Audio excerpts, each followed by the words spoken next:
A great Saturday morning to everyone from Louisiana. Welcome to Strathclyde Engraving. Paul Sinopiata is here today, continuing on the current project that I've been working on for a while now, and we are nearing its completion. In the previous installment on the journey of this piece through the process of engraving, unfortunately there was some issues with the video, so I had to take the video down. So it's kind of sad that I lost a good portion of that journey in the loss of that one segment. But what I will do is kind of bring you up to date on where I'm at, and hopefully that won't take too long. I don't want to be too wordy with it, and then we'll get right into working on this piece. So in the first installment we had applied a stencil, and we were going in and doing all of the line work. We finished all of our line work. Actually removed the stencil, took some acetone and some paper towel, removed the stencil, and then we were left with the actual, lines that we had cut, the design lines that we had cut. The next step in the process that I had to undertake was background metal removal in preparation for matting. And as opposed to doing it as I normally have done it in the past, where I'm trying to achieve a cut from stone look, I use a high-speed metal removal tool, specifically one of GRS build, and I tend to texture the background. The whole idea behind that is it's not about being lazy, it's not about not trying to do something in a traditional way, because to mat the background is how it's supposed to be done. I was looking for a specific look, and in each of those pieces I believe that I achieved it. But what I'm going to try to do is make a swap to, background matting on most of the pieces. Unfortunately, it's a little bit more time consuming, especially when we're talking about a tube. If you'll remember in the first segment about the faceplate, I described how working on a flat surface makes a huge difference for an engraver as opposed to working on a curved surface, simply based on the fact that you have to constantly move your hands, curve your hand to the design. With a flat hand, with a flat piece, to work on, your work surface is actually flat. Once you're at your cutting angle with the graver, you don't have to worry about constantly arcing your hand or anything along those lines. You can keep your hand at the same spot and then go to town. So the segment that we lost due to difficulties was specifically about metal removal in preparation for background matting. I explained my methodology on it, which is a little bit different than what I've seen other people do. In most cases, a 105-degree graver is used to plow out the negative design areas, metal that's to be removed, and then a flat graver is used to go back in and flatten the area out.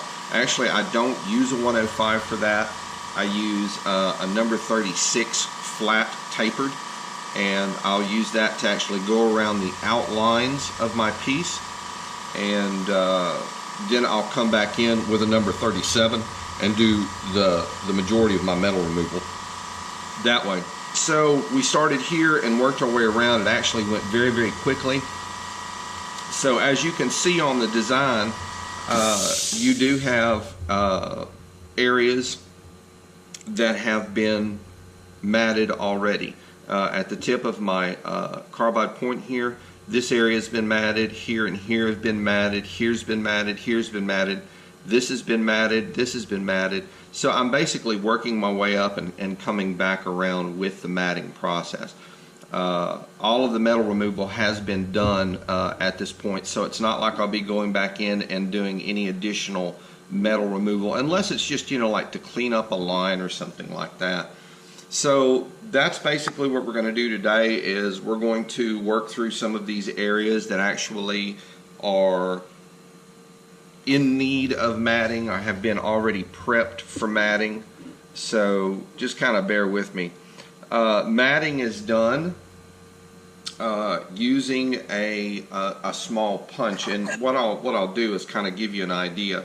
I use different sizes. It depends on the situation. What I'm going to try to do is grab a larger one here so that it's a little bit more visible. This is a carbide setting point that I have in a quick change collet, and the tip of this is actually brought down to a point. Now it's not like like a real fine, just like a spear point. No, it's more of a rounded edge that comes down to a point.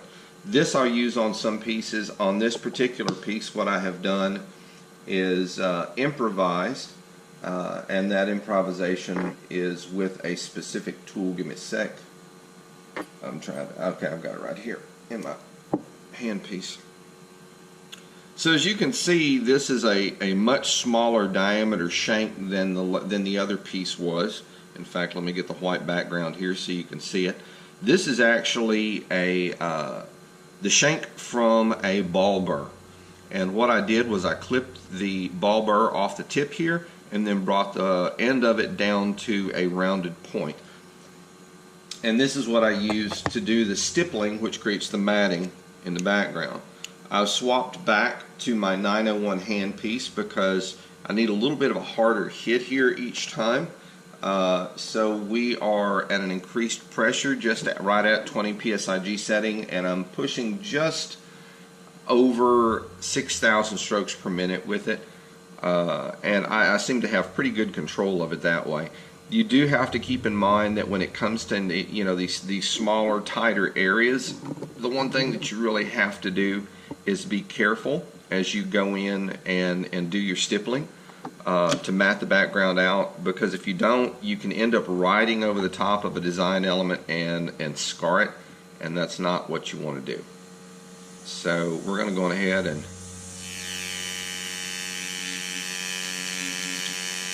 get started here again. I'm trying to get my hands situated the way I want it. There we go.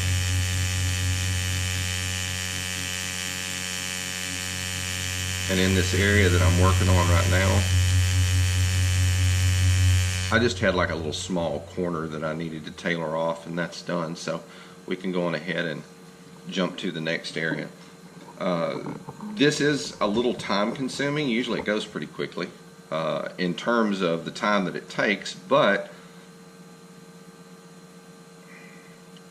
on the flip side of that coin, there does exist, the issue of you've got to go over it a number of times. So basically what I'm doing is just small, tiny circles that are doing the job real well for me, and we can go from that direction. So I'm going to go on ahead. I see an area here where I did not remove the metal, where I thought that I had gotten all of it, and that's one of the things. I mean, it just kind of happens. So it's good to actually go back and make sure, that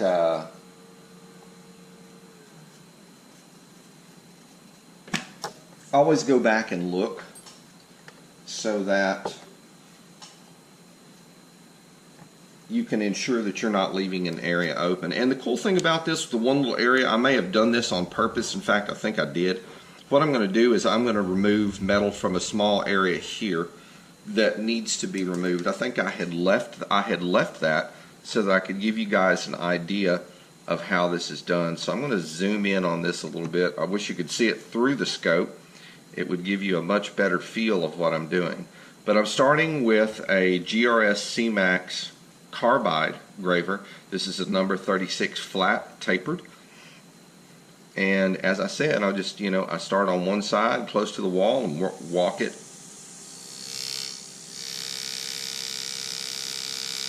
forward. Now with this, the one thing that you've got to maintain and keep in mind, okay, I am slipping there. I'm watching the piece walk a little bit, which means I don't have it as firmly secured as I'd like to have it. There we go. You don't want to crank down on anything that's copper or brass too hard, because if you do,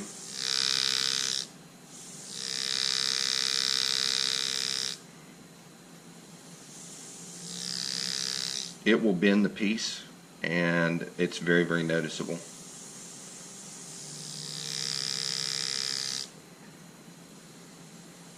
So right now what I'm doing is coming back. There's a line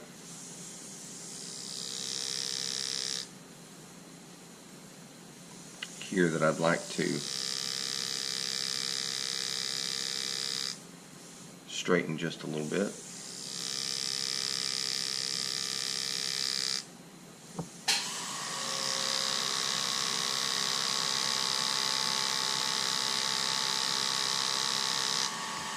There we go.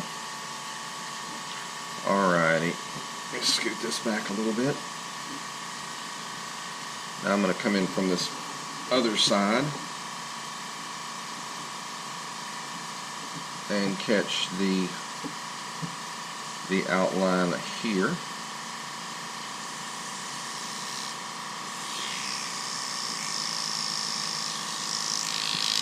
Slow those strokes per minute down a little bit. When I'm working with a flat graver,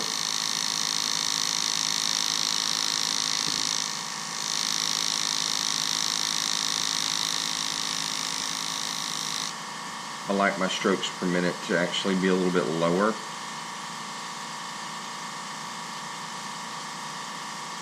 I find that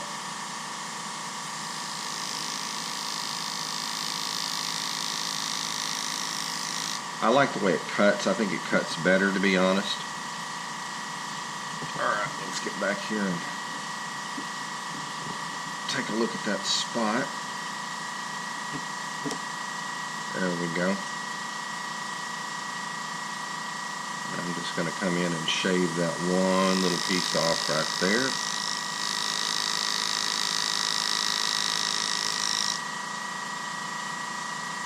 And the one thing that I guess I can say to you on this is do this gingerly, do it carefully, because failure to do so, what you end up doing is gouging metal out, and this isn't, engraving's not about gouging. It's about selectively removing metal to achieve a certain look. And sometimes, guys, that's a little tough sometimes. It can be a little difficult. I have to go back in and clean this corner up a little bit, which is of no mean consequence.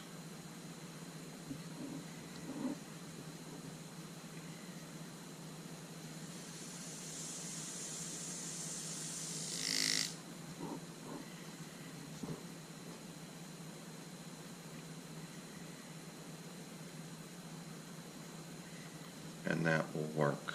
Okay. So,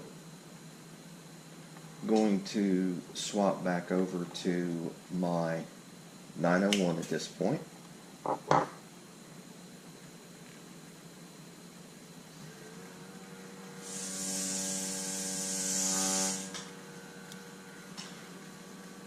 thinking I'm going to have to do a little graver maintenance here.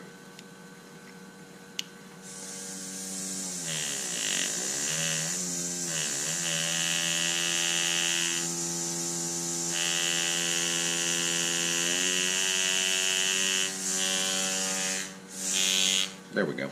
All right. So let's go on ahead and start matting again. I'm going to zoom back out just a little bit because I don't like to be too up close on the work while I'm matting.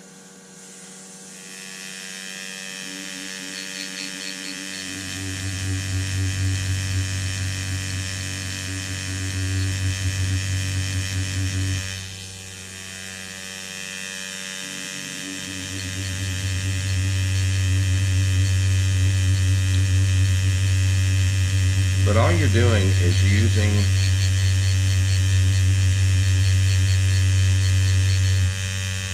using that little stippling tool to create a textured background. It is much, much smoother than the texturing that I've done in the past.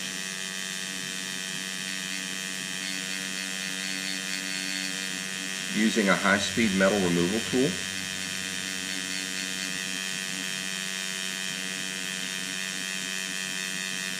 But to those people who've,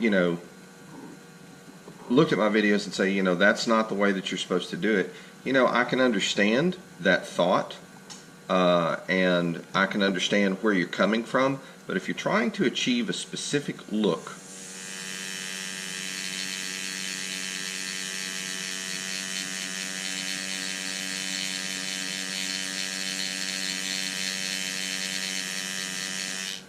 And honestly, I think that a lot of those pieces came out quite nice. I have some thoroughly satisfied customers who, believe, hey, you achieved what you wanted to achieve. So, all right, we've got that one small area now. I'm going to go hit in the big area. And where do you start? Does it really matter? Pick a spot and start from there.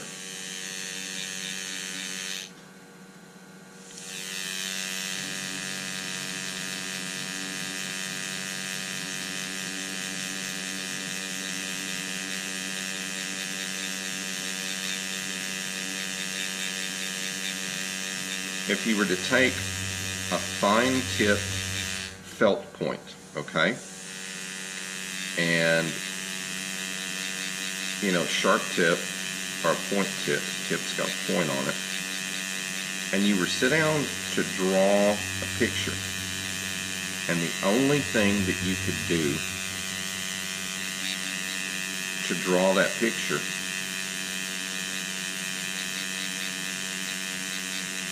is to use dots.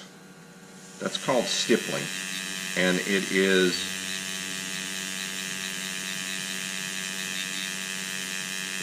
one way, it's one methodology of doing a photograph. I've seen some stippled drawings that are pretty amazing.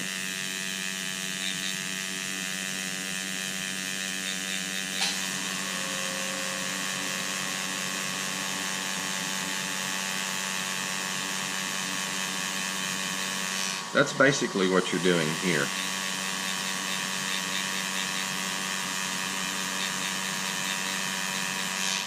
Same process.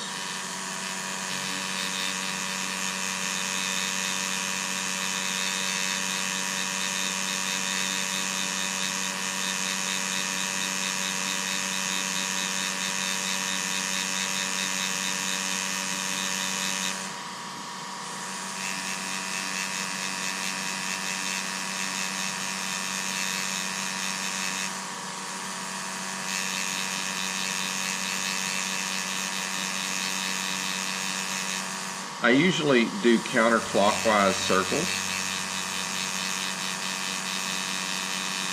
but there are times that I will switch up and go back the other way, do a clockwise circle.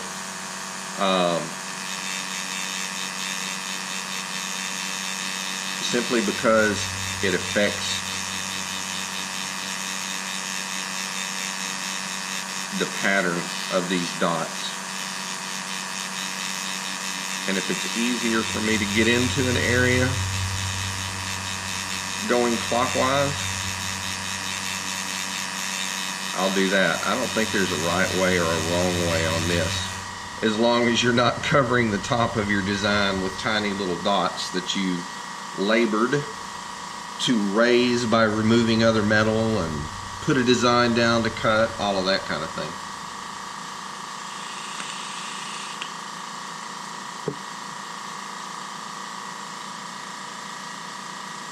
The next portion of this project is probably going to be the most painstaking of all. When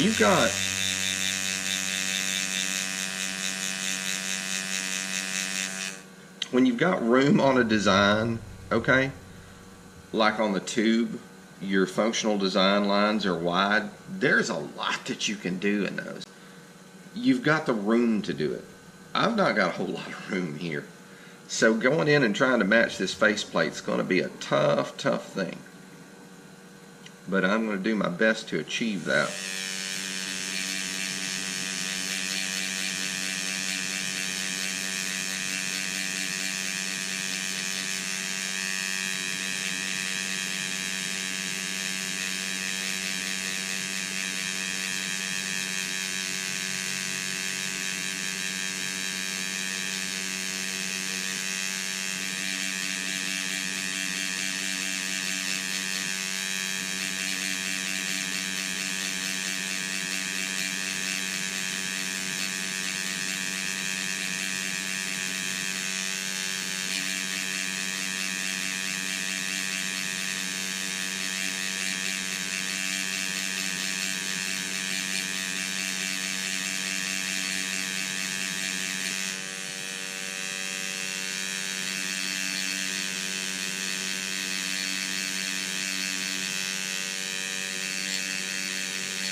Getting a little close in there,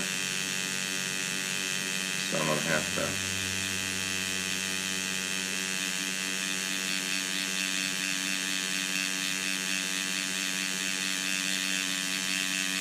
slow down there a little bit so I can make sure that I had a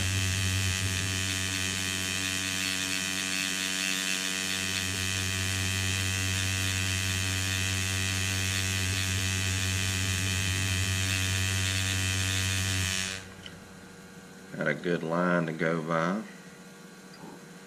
Right, got a little bit more to get done here.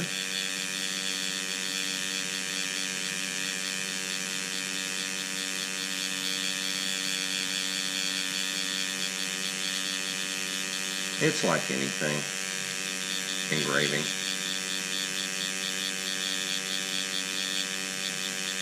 It's a step-by-step process. Let's leave the learning curve out of it. It's a step-by-step process, okay? Kind of like baking a cake or fixing a good meal, brewing a good craft beer or a good wine, or in my case, a good absinthe. Step by step, you build the artwork on the piece you're working on, okay? Step by step. It doesn't happen quickly. It doesn't happen overnight. It is literally step by step.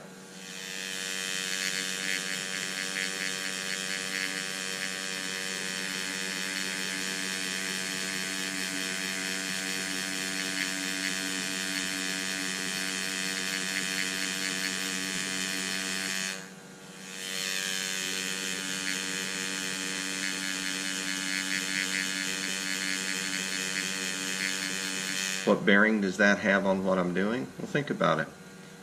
When you build a house, you put down a foundation.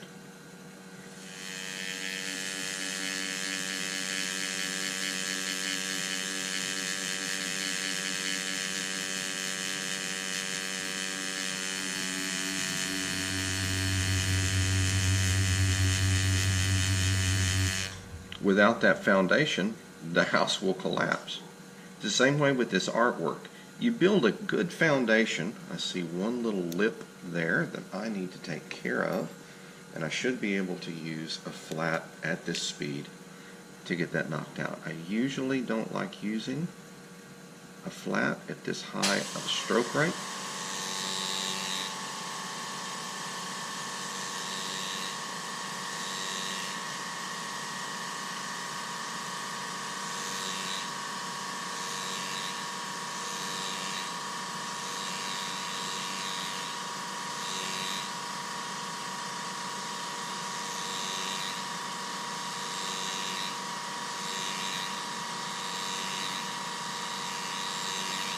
But I should be able to just shave that away, which is what I'm doing right now.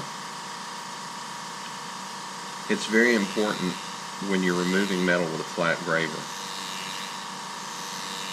that you do your best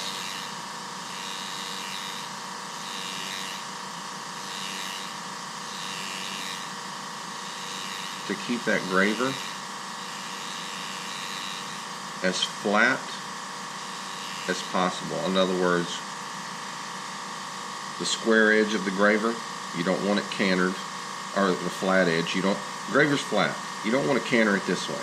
This side will cut, this corner will cut, and this side will be high. I mean, it's not that hard to figure out.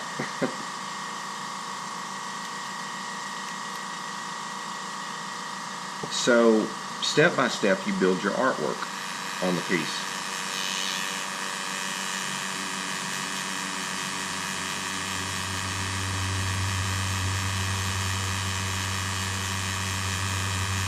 So you start with a stencil.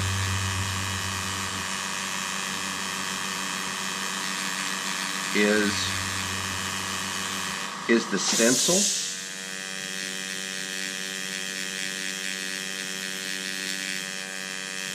going to give you what you need once it's placed on the piece to guide your hands? Okay? Is it going to be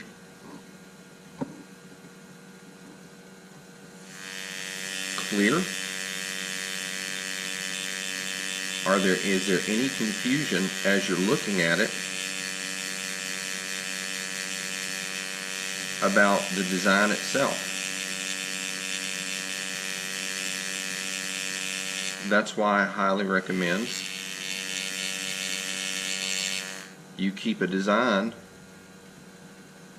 that you're doing, the design that you're doing, you keep a copy of it close by so that you can look at it, you can refer to it. Makes a huge, huge difference. Alright, we're coming right along. The matting on this piece is moving fairly quickly, and I'm enjoying that. Alright.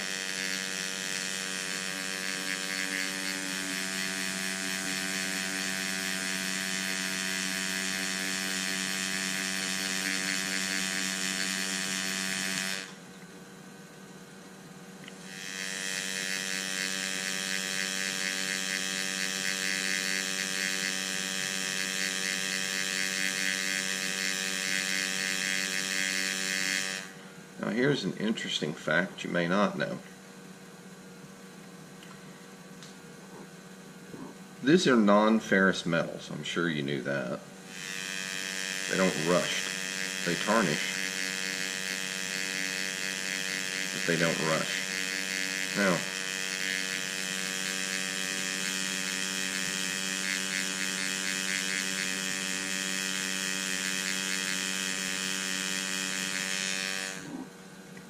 the way that you harden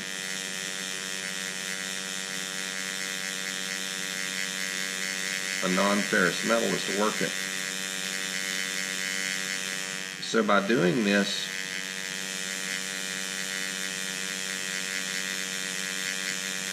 little jackhammer routine that I'm doing,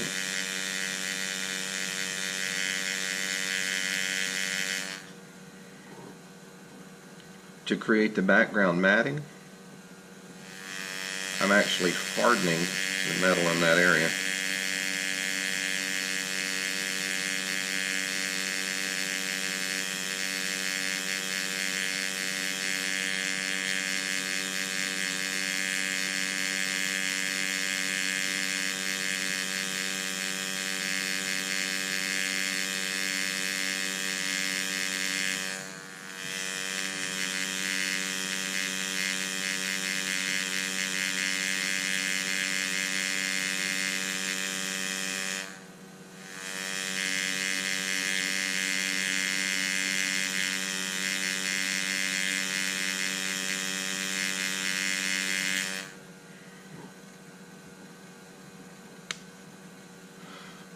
Okay, we've got that leg done. Let's come back down here.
Piece is going to look pretty amazing when it's done.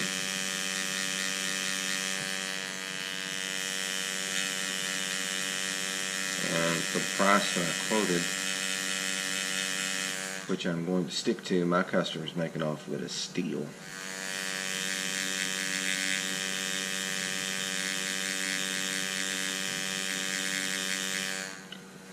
But you know what?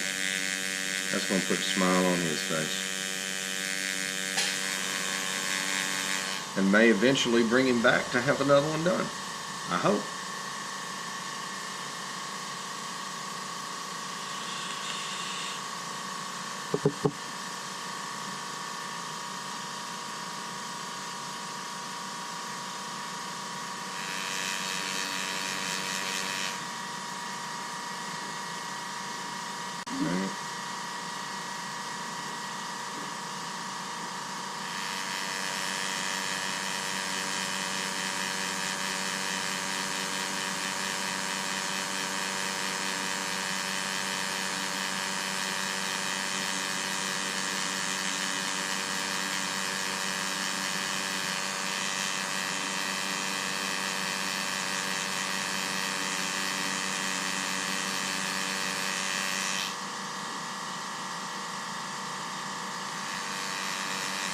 saw a little spot over here I'd like to hit.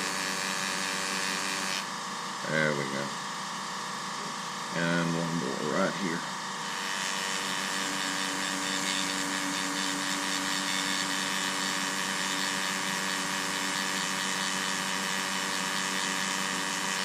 Perfect. Okay. Let's pick another area and continue to move.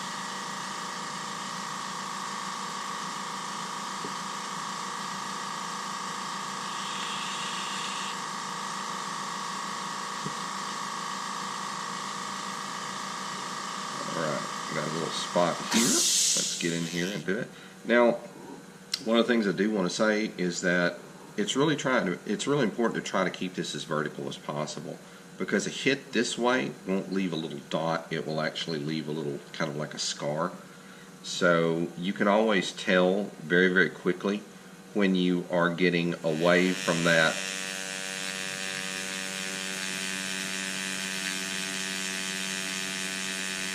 creating a dot look. The way stippling should be, and that scarring due to the fact that you're cantering that tool one direction or the other. Now, granted, my piece is cantered a little bit, but what I try to do is I take that into account at the angle at which I'm holding my my tool. So.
Into the next area and move across.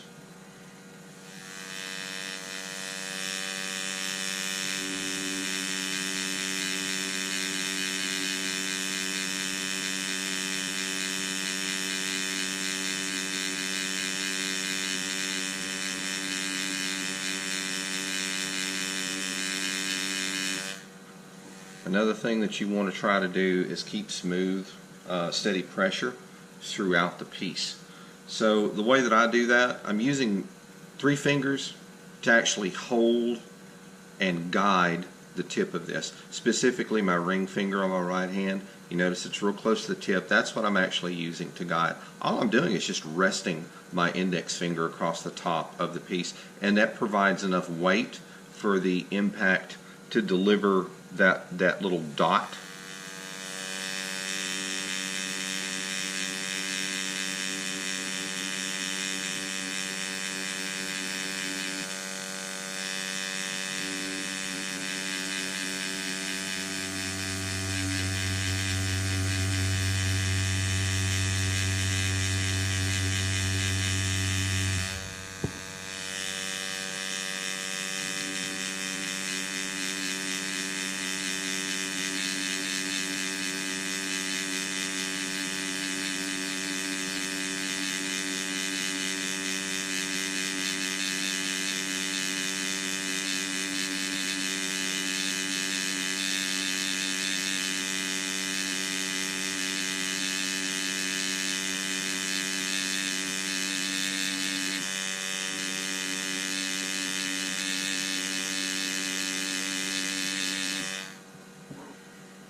if you see any like major patterns or anything that you created by doing your matting, you know, you can always go back and go over that area again and smooth that out to remove anything that might stand out or look bad. That's easy to do. Alright, so we're pretty much about 50% done with this. So what I'm going to do is, since we're going to be working more on the top of the piece at this point, I'm actually going to scoot it down a little bit and then make sure I'm tightened back in. Remember, just until it's snug, where it's not going anyplace, otherwise you are going to bend that metal. Especially when you're talking about softer metals, brass, copper, gold, silver, aluminum, anything softer along those lines that you can engrave on. Do be careful with it in a vise.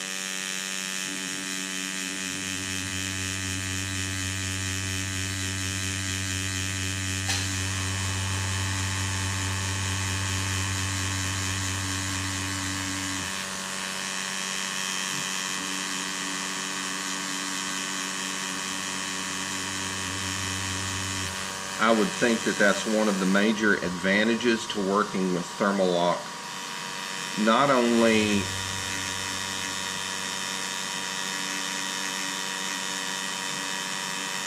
in terms of you don't really have to worry about your vise leaving any marks on the piece, but if the piece is kind of like an odd shape, I mean, let me give you an idea of the tool set here. I'll scoot this back. All of these little things that you see here are designed to hold your work pieces down and in place. And you have a number of different shapes, a number of different sizes that you can use for this purpose. Now, even with having this one bit of kit made by GRS, all my stuff is GRS. Outside of having that little bit of kit, even with that, sometimes you can't, even with all the little holes here and the different combinations that you can use, sometimes I would imagine thermal lock probably work better. As I've said before, I've never actually worked with thermal lock myself, and choose not to until I can get with someone who has, you know, worked with it before.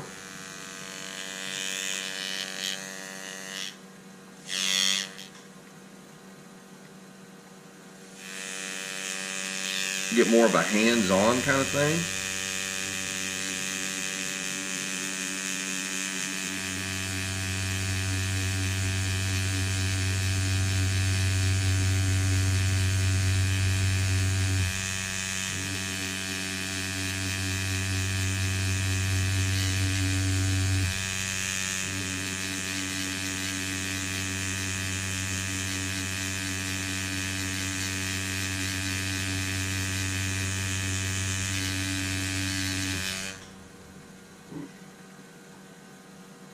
Yeah, I've got one little swirl around there.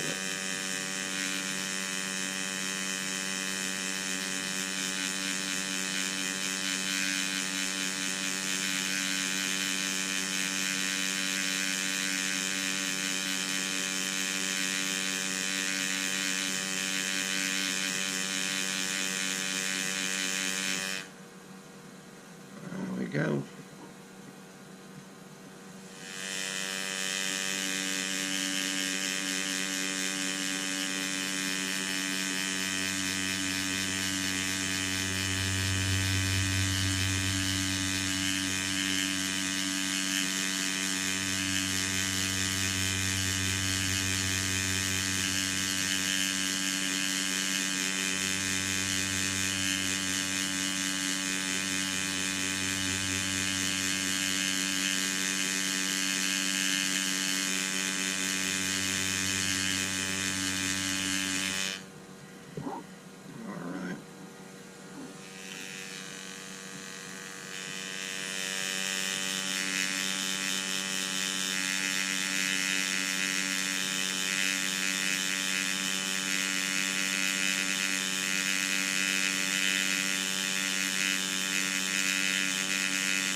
Another one of the nice things about the matting tool is that, say you've got one spot that's just not as even as you like it to be.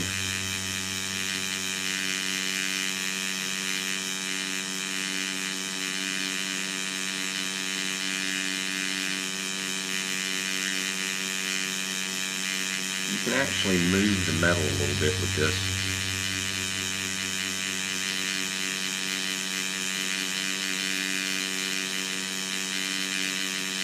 Similar in most respects to channel setting when it comes to primary gemstones, specifically diamonds, harder stuff. Channel setting softer stones is crazy hard because you can shatter the stone real quick. And trust me, there's nothing worse than hearing that crunch sound when you're setting a stone. That right there can just, that'll ruin your day.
We should be able to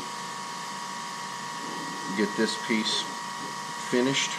The matting will be finished today without a doubt, which is a real bonus for me.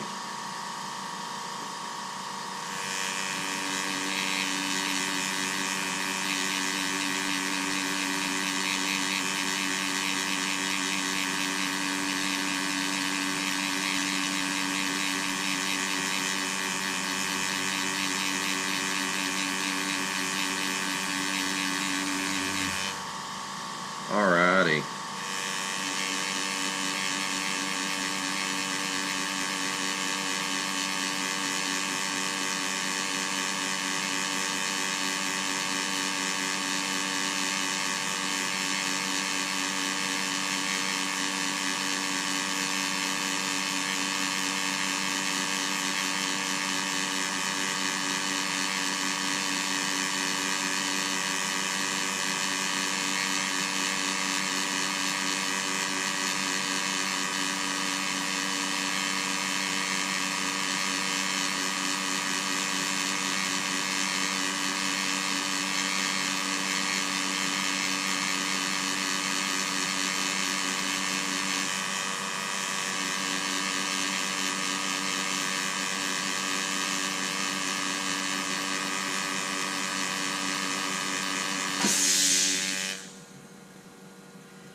Oh, that's a long area. Wow.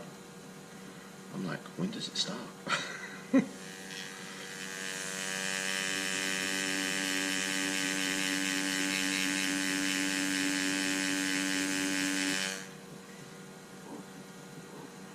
If my Chloe was still here with me, she'd probably up here putting her hand on my leg saying, "Pet me, pet me." I have to say, I miss that little girl.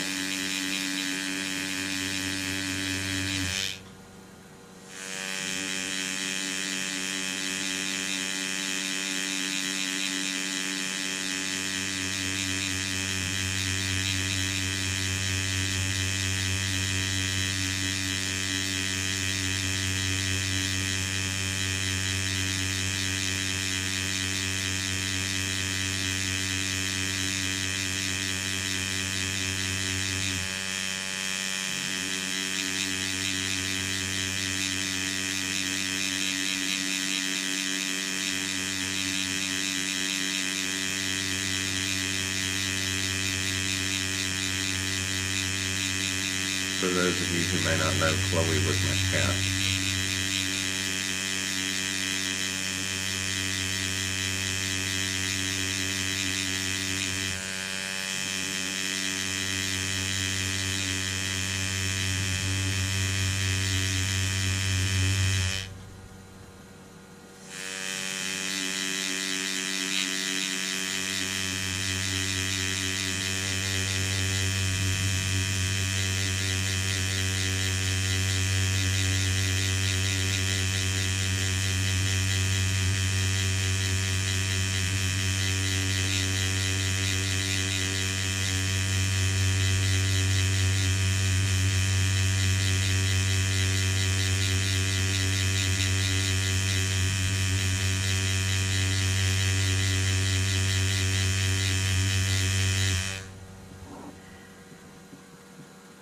I have to reposition this a little bit so I can see what I'm doing here in this corner and refocus the scope.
There we go.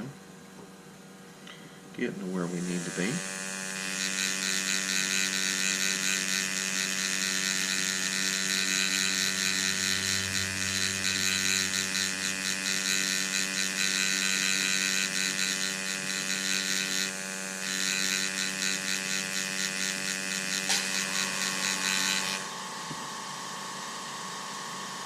Go back and take a look at the area you've just done.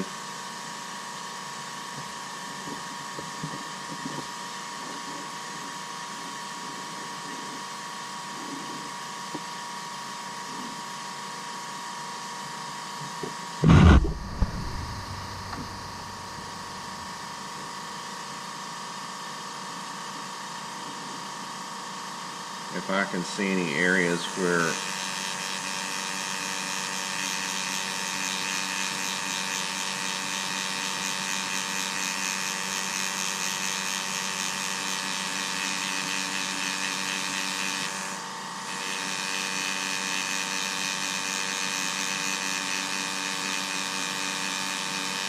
I've got like little swirlies, you know, because I mean you are making a circular pattern. I'll go back and over those areas, instead of a tight circle, I'll make a very oblong ellipse. And that usually makes the difference. It'll allow you to go in and get all that stuff taken care of. Nice little tucked away spot right here. But I see that that's going to need a little bit more work. So we're going to slow the graver down, and I'm going to take a look at it. Probably going to have to hit that with a 37 tapered flat. The tapered flat that I'm using now is a Glen Steel, GRS Glen Steel. It's high-speed steel as opposed to as opposed to carbide.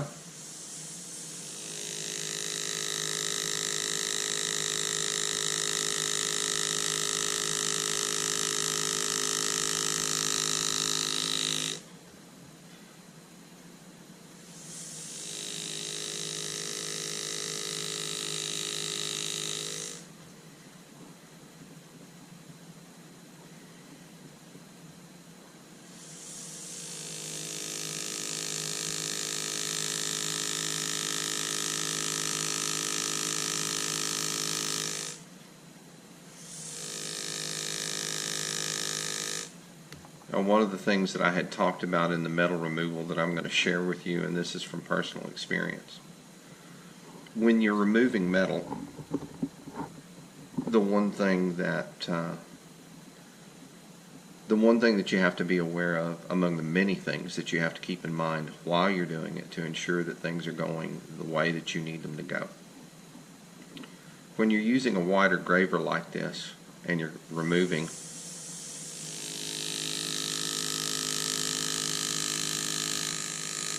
a good deal of metal, you have to remember that that metal that you're pushing up in front of your graver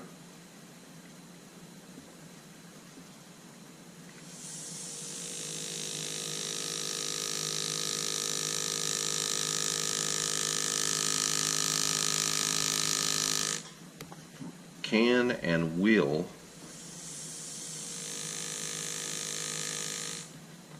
bend the wall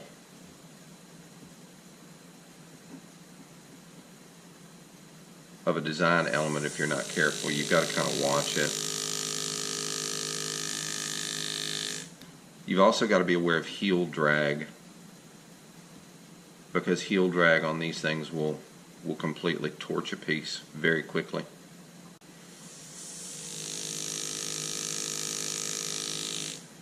Usually the metal removal, like in this case, this went so smoothly. I have absolutely no complaints about how well this went. Swapping back down to a 36 now, because things are tightening up here in this corner, and that 37 is just entirely too wide. I'm going to use my thumb here as a guide.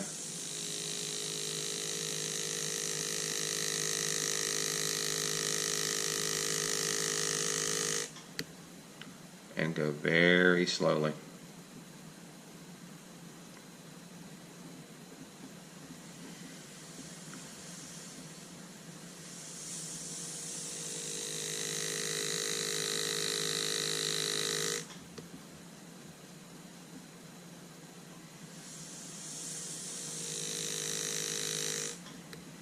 Okay, now I've got a ridge of metal. See if that's just a flake. Okay, I've got to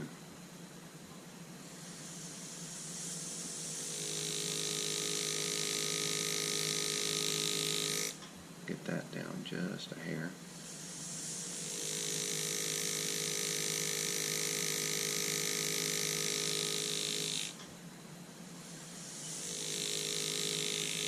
If your graver is sharp, which it should be,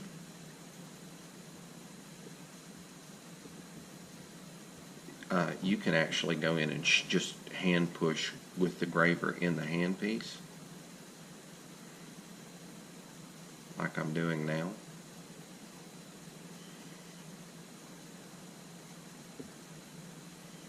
And save yourself a little trouble. But when there comes to a point where your graver wants to stop, give it just a tad of power, and you'll push straight through whatever it was you were working on. I've got this one side I need to clean up now.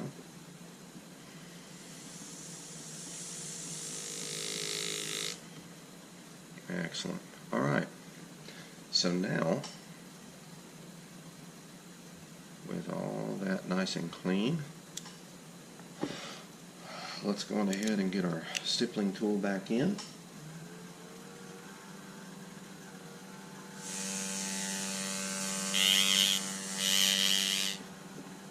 And we'll go in and we'll get that.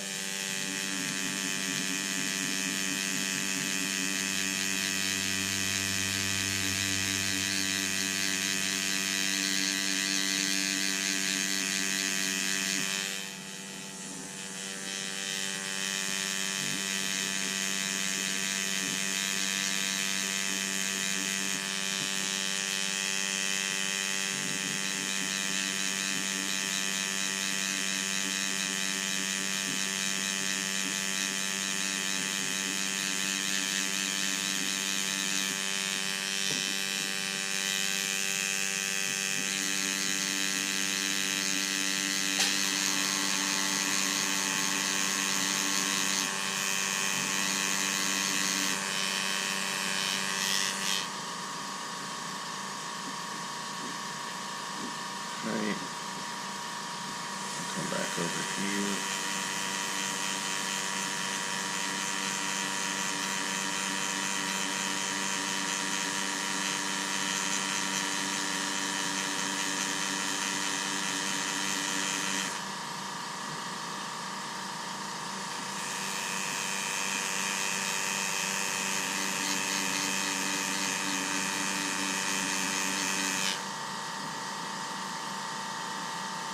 Alright, let's come back over here to the other side.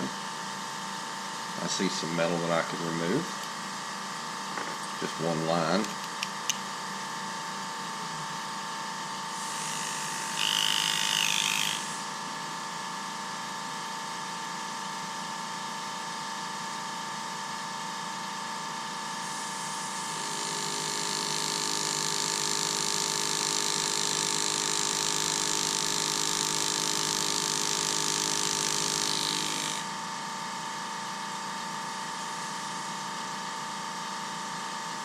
I end up with a little heel drag on that piece if I'm not careful.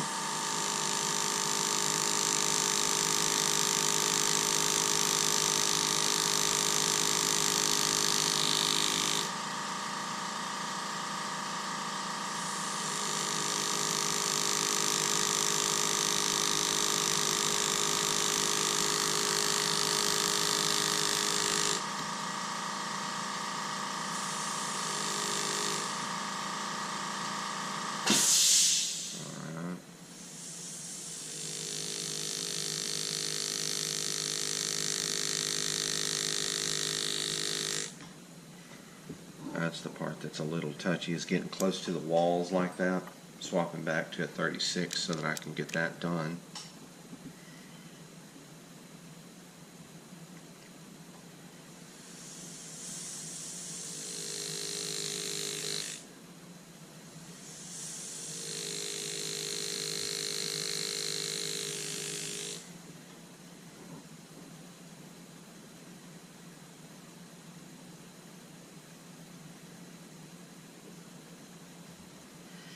Alrighty.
I don't think that's going to take too much longer right there. Let's just get up in there and get that going. Alright, I'm going to do one last area here, and then I'm going to bring bring this segment to a close so that I can continue to focus on getting this done as quickly and efficiently as I can. Get a little bit of focus here on the gem scope. And we're going to start over here.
That's coming out so good.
Super duper. Moving right along.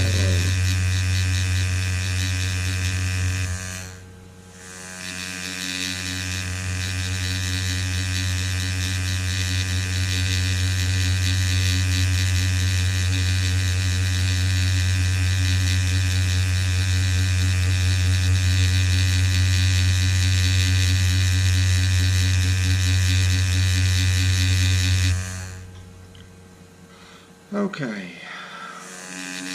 Now, another thing that you can look for when you're doing your background matting, and this is something that I recommend that you do, is to, once you've finished in an area, go back and just kind of rotate it in the light to see, you know, if you've actually missed a spot. It will shine.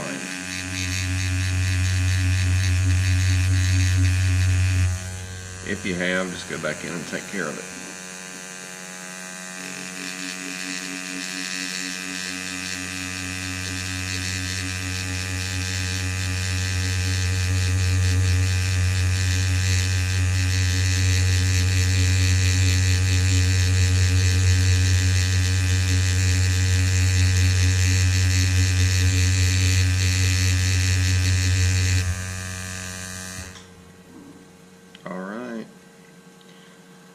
Well, folks, that brings us to the end of this segment. Rather than keep you too much longer, I'm going to go on ahead and bring this portion of the continued faceplate journey to a close. And what I'm going to do is go in, after I've done this, go in and begin to do the decorative work on the functional design elements that are on the piece. I'm really looking forward to finishing this up and getting it to Kevin Roach, who is going to get it taken care of for Schumann Zaman. This is going to be a stunning piece. Many more to do after that, so many more videos to come as well. But folks, thank you so much for dropping by.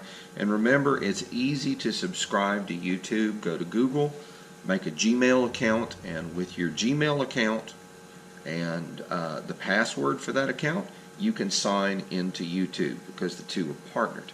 And that way you can go to my webpage or go to my YouTube page and actually subscribe. That way when new videos come up, you'll get a notification and you can watch it at your leisure. I would appreciate if you could. Thank you all for dropping by. Thank you all so very much for your support. Drop me a like if you have the time, and come visit me at Strathclyde Engraving on Facebook. Take care all. Have a great weekend.